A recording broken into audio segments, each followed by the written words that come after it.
मैं तो हिमाचल से आता हूं, मेरा तो मैक्सिमम फोकस हिमाचल प्रदेश पे रहता है। और मैं चाहता भी हूं अपने, मेरा हिमाचल समृद्ध हो, सुदृढ़ हो, अच्छे लोग आगे आए, जो देश के लिए तो करे ही करे, प्रदेश के लिए भी बहुत ज़्यादा करें। यहाँ के लोग जो हैं वो अपने हिमाचल पर और ज़्यादा गौरव करें। परंतु राजनीति में इस तरह का मनोबल रखने वाले नेता मैंने बहुत कम देखे हैं। इसके साथ में आपको एक चीज और जोड़ना चाहूंगा। 2017 का जब चुनाव हिमाचल प्रदेश में हुआ, प्रोफेसर प्रेम कुमार धूमल जी के चेहरे पर चुनाव लड़ा गया। अंतिम समय में 31 दिसंबर 2016 को प्रेम कुमार धूमल जी के नाम का ऐलान हुआ। हर संभव प्रयास यही होता रहा, क्योंकि केंद्र में जो नेता थे, उस समय तो महामंत्री थे, आज राष्ट्रीय अध्यक्ष हैं, उनको कहीं ना कहीं अपनी टीस उनसे निकालनी थी। वो टीस उनकी किस विषय पर थी, मुझे तो आज तक यही बात समझ नहीं आई। आप इतिहास को पलट कर देखें, प्रोफेसर प्रेम कुमार धूमल जी ने हमेशा राष्ट्रीय अध्यक्ष जेपी नड्डा जी का हर संभव सपोर्ट किया। स्वास्थ्य मंत्री रह के सपोर्ट किया, वन मंत्री रह के सपोर्ट किया। अंदर की बातें क्या थी वो तो शायद वही दो व्यक्ति अच्छे से जान सकते हैं। परंतु जो जनता के बीच में एक सोशल व्यक्ति हूं, पार्टी की विचारधारा मेरी भारतीय जनता पार्टी की है, पर कहीं ना कहीं हमको भी भगवान ने बुद्धि दी हुई है, हमको भी नजर आता है कि भी क्या चल रहा है क्या नहीं चल रहा है। हर संभव जेपी नड्डा जी ने उस समय रोकने का प्रयास किया।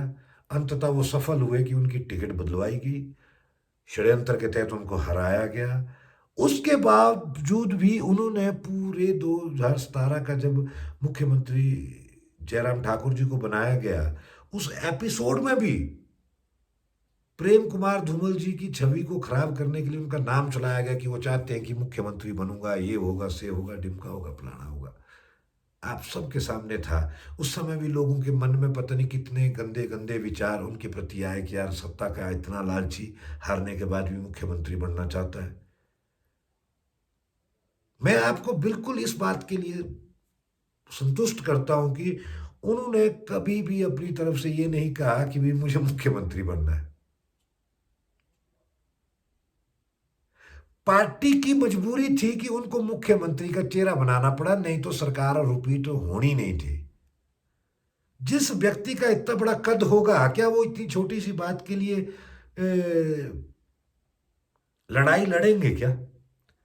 2017 से 2022 में हिमाचल की सरकार ने उनका उनको अनदेखा किया, परंतु उन्होंने अपनी पार्टी को कभी अनदेखा नहीं किया। वो तो अपने काम में लगे रहे पूरे 5 साल, 1825 दिन समर्पित भाव से। चुनाव हारने के बाद 1 साल तक व्यक्ति बाहर नहीं निकल सकता, और वो भी इस कद का व्यक्ति जो 2 बार देश प्रदेश का मुख्यमंत्री रहा हो। चौथे दिन उन्होंने अपने बूथ पे जाना शुरू कर दिया। क्यों? पार्टी मजबूत होगी तो उनकी शान होगी। सरकार ने उनको हमेशा अनदेखा किया, हमेशा उनको बैकफुट पे लेके गए, हमेशा उनको नीचा दिखाने का प्रयास किया गया, कमरे तक का विवाद किया गया कि उनको कमरा नहीं मिलना चाहिए। ठीक है, या तो फिर आप विधानसभा में ऐसा बिल लाइए जिसमें मुख्यमंत्री के लिए व्यवस्था है, पूर्व मुख्यमंत्री के लिए व्यवस्था ना हो। ऐसा कोई बिल का प्रावधान कीजिए, उसमें जो वर्तमान में मुख्यमंत्री हैं वो लागू तो कानून उनके लिए भी आने वाले समय में होगा, क्योंकि वो भी तो कभी ना कभी पूर्व मुख्यमंत्री बनेंगे। तो इस तरह की छोटी मानसिकता को लेकर और लोकप्रिय नेता को आप डिमोरलाइज करके, उनको नीचा दिखा के आपको लगता है कि भी आप सरवाइव कर जाएंगे? ऐसा हुआ कभी कि भी बाप से बढ़कर बेटा हुआ? कारोबार में, दिमाग में हो सकता है बेटा ज्यादा तेज हो, परंतु बाप तो बाप ही होता है। तो ये भावनाएं कहीं ना कहीं हमको देखने को मिली। मुझे भी बड़ी पीड़ा होती है। इस बार रिवाज हिमाचल प्रदेश में 100% बदल जाता अगर महत्वाकांक्षाएं ना होती। अंततः हुआ क्या? लाख कोशिश के बाद, अटल जी को बिल्कुल डिनॉय करने के बाद, अंततः प्रधानमंत्री कौन बने? अटल बिहारी वाजपेयी जी। अब आप संदेश साफ समझ सकते हैं। जनता सब जानती है। आपने जो घटनाक्रम किए, आपने जो करने का प्रयास किया, उसका रिजल्ट आपके सामने है। आप हार पे हार, हार पे हार, आप इतनी हारें हार गए कि मतलब कि एक पंचायत का प्रधान भी आपसे ज्यादा ताकतवर है। वो समय दोबारा आएगा, और वो समय बहुत जल्द आएगा। ये आपके सामने होगा। अगर कोई व्यक्ति ये सोचता है कि मैं उनके प्रति लिखता हूँ, उनके पक्ष में बोलता हूँ, उनके लिए बोलता हूँ, उनके परिवार के लिए बोलता हूँ, मैं इसलिए नहीं बोलता हूँ।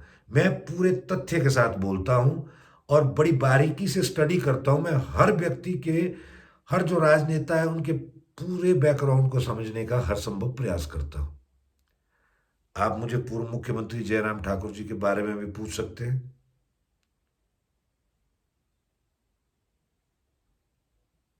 जो आजकल अध्यक्ष है, राजीव बिंदल जी के बारे में भी पूछ सकते हैं। आगे क्या होने वाला है वो भी आप पूछ सकते हैं। हो सकता है उसमें मैं 100 में से 20% गलत हो सकता हूँ। 80% की जो मेरी प्रोडिक्शन होगी बिल्कुल साफ सुथरी प्रोडिक्शन होगी। इस बात का मैं आपको चैलेंज देता हूँ। हर चीज को बारीकी से समझना राजनीतिक विश्लेषण का एक काम होता है। मैं बड़ी बारीकी से हर चीज को देखता हूं। आप मुझे धूमल जी की एक भी नेगेटिव बात बता दो।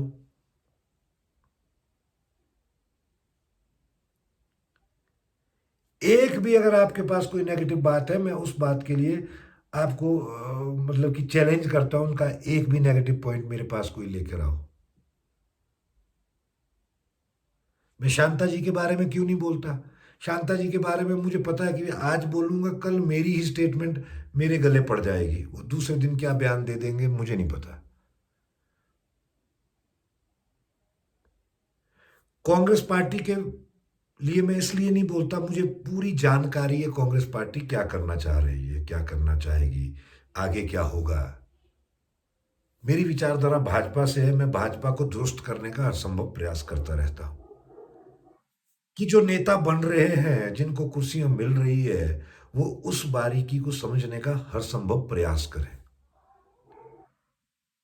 अगर संगठन मजबूत होगा तो पार्टी मजबूत होगी, पार्टी मजबूत होगी तो राष्ट्रीय स्तर पर पार्टी मजबूत होगी, राष्ट्रीय स्तर पर पार्टी मजबूत होगी तो देश मजबूत होगा, मोदी जी मजबूत होंगे। इस भावना के साथ हमको काम करना पड़ेगा। मैं, उनके साथ मेरा लगाव है, मैं इस बात के लिए इनकार नहीं करता। उनके साथ मेरा लगाव है। वो लगाव इसलिए नहीं है, लगाव इसलिए है कि भी ऐसे नेताओं का मार्गदर्शन आप नहीं लोगे तो आने वाले समय में आपको स्वयं भुगतना पड़ेगा। आज के समय में आप भुगत रहे हैं। आपकी लोकप्रियता डे बाय डे इतनी मतलब कि कम होती जा रही है कि भी आपके पास बोलने के लिए मुद्दा ही कोई नहीं है। आजकल मैं देख रहा था कि आईएएस ऑफिसरों को लेकर विवाद छिड़ा हुआ है। कि कुछ ज़्यादा ज्ञानी बनते हैं, तो ठीक है वो ज्ञानी बनेंगे, क्योंकि नौकरशाह सरकार चलाने में सबसे महत्वपूर्ण भूमिका उन लोगों की रहती है। अगर आप अपने समय में उस चीज़ को नहीं समझ पाए, तो आज बोल के इस चीज़ का क्या लाभ मिलेगा? आपकी कैपेसिटी म्युनिसिपल कॉरपोरेशन चुनाव जीतने की नहीं है,